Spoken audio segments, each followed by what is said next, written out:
আব্বা, আমি পরীক্ষায় গোল্ডেন এ প্লাস পাইছি। আমাগো গ্রামে আমি সবার চাইতে ভালো রেজাল্ট করছি। কি হয়েছে চাচা? আমার মেয়ে পরীক্ষায় গোল্ডেন হেয়ার প্লাস পাইছে। আমি আজকে গ্রামে সবাই মিষ্টি কিনা খাওয়াবো। আচ্ছা ঠিক আছে আব্বা, আমি যাই। ছোট আম্মা, আজকে আমার এসএসসি পরীক্ষার রেজাল্ট দিছে।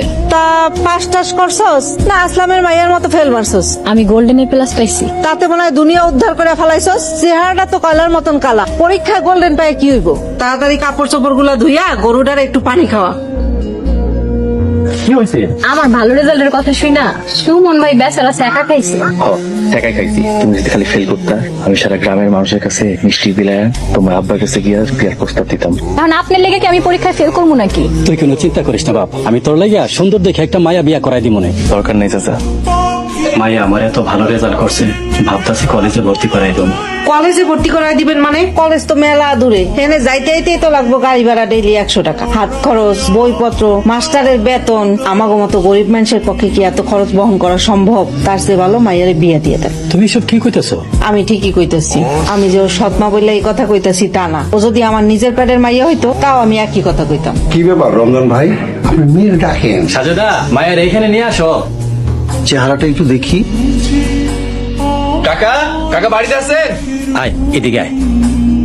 এ ঘরে মেহমান আইছে, তুই কিছু বলবি? এমনি কাকা, আপনি আজকে কামে আসেন নাই তো, তাই আপনার দেখতে আসলাম। কালকে থেকে আমি যাবো না, তুই এখন যা। আমার এলাকার বাতি যা, আমরা একলগে কাম কাজ করি। বুঝছি, মেয়ের এবার ভিতরে পাঠায় দেন। ভাইজান, আমরা বাসায় গিয়া চিন্তা ভাবনা করে আপনার জানান নেই।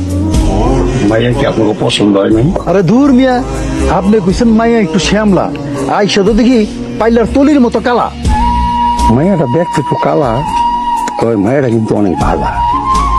গরিবের মাইয়া কিন্তু সাংসারিক মাইয়া। আরে রাহেন তো মিয়া, এরম কালা মায়া বিয়া করলে বৌনিয়া লজ্জায় বন্ধু বান্ধবের সামনে যাইতেই পারবো না। তাছাড়া আমাকে আত্মীয় স্বজন আছে, এলাকার লোকজন যা তা কইব। আব্বা চলেন তো, এই চিটার ব্যাপার ঘটকের পাল্লায় পইরা আমরা সময় আর গাড়ি ভাড়া দুইটাই নষ্ট হইলো। চলো। আব্বা, আমার এখনই বিয়া শাদী দিও না, আমি আরো পড়াশোনা করবো। আমারে যদি বিয়াই দিয়া দিবা তাইলে এত কষ্ট করে পড়ালেখা করাইছিলা কেন? আর আমি বা এত কষ্ট করে পড়ছিলাম কেন? নিজের স্বপ্ন দেখা নিজেই এখন সেই স্বপ্ন ভাঙ্গা দিবা? মারে, আমি তো গরিব মানুষ, আমার যতটুকু সামর্থ্য ছিল আমি ততটুকু তোরে পড়াইছি। এখন আমার বয়স হয়েছে, এই বয়সে তোরে আমি কলেজে পড়ানোর মতো সামর্থ্য নাই রে মা। মেলা দিন তো হয়ে গেল, কোনো সন্ধান পাইছো ভাই? আমি আপনার মাইয়ার ছবি 15-16টা পাত্রে দেখাইছি, সবাই খালি কয় মাইয়া কালা। আমার মায়া কালো বইলে কি বিয়া দিতে পারবো না? দিতে পারবেন, তবে কিছু যৌতুক লাগবে। রুকাইয়ারে আমার লোকে বিয়া দিয়ে দেন। কি কইতেছস? আমার যৌতুক টুতুক লাগবে না চাচা, আপনার শুধু মায়ের দিলি হইব। কিন্তু আমার মায়া তো তোরে মনে পছন্দ করে না। যদি পছন্দ করতো তাইলে তো আমার মায়া আমারে কইতো। আচ্ছা ঠিক আছে, তুই যখন কইছস আমি পরে ভাইবা দেখবো না। রোকায়ের বিয়া যদি সুমনের সাথে দেই তাইলে কেমন হয়? এত মানুষ থাকতে সুমনের লোকে বিয়ে দিবেন?